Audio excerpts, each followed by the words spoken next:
Welcome to my channel ဒီနေ့တော့ကြာစံချက်လေးပရိသတ်ကြီးတို့ချက်စားပြပါမယ်ရှင်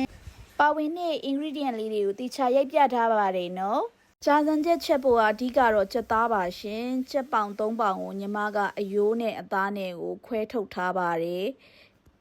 ဂျင်းနဲ့ကြက်သွန်ဖြူကိုလှီထားပါတယ်ရှင်။အိုးထဲမှာရေထည့်ပြီးတော့ညီမကအိုးကိုမီးဖိုထဲမှာတင်ထားပြီးတော့ဂျင်းနဲ့ကြက်သွန်ဖြူကိုထည့်ထားပါမယ်။ပွက်ပွက်ဆူတဲ့အထိတည်ပေးရမယ်နော်။ဂျင်းကြက်သွန်ဖြူထည့်ထားတဲ့ပွက်ပွက်ဆူတဲ့ရေတွေကိုကြက်ရိုးတွေကိုထည့်မယ်။ကြက်ရိုးတွေက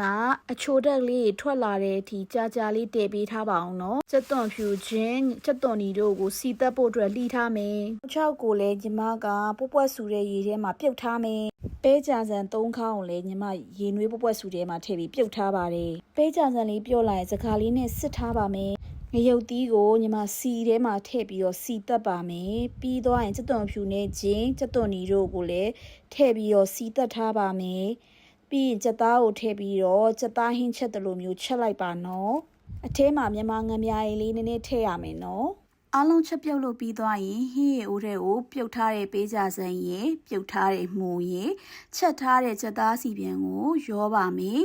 ပြီးရင်တော့အပေါ့ငံထွက်စားလေးထည့်ပြီးတော့ငံပြားရည်လေးအနှဲငယ်ထည့်ပြီးသွားရင်ပွက်ပွက်ဆူအောင်တဲလိုက်ပါနော်အခုတော့အရန်စားကောင်းတဲ့ကြာစံချက်လေးရပါပြီရှင်ပိုးပြီးစားကောင်းချင်ရင်တော့နန်းနန်းပင်နဲ့ငရုတ်သီးမှုတ်လေးနဲ့တံမြာသီးလေးညှစ်စားပါနော်ညီမရဲ့ cooking channel လေးကိုသဘောကျရင် like and follow subscribe လုပ်ပေးပါနော်အားလုံးကျေးဇူးများတင်ပါတယ်ရှင်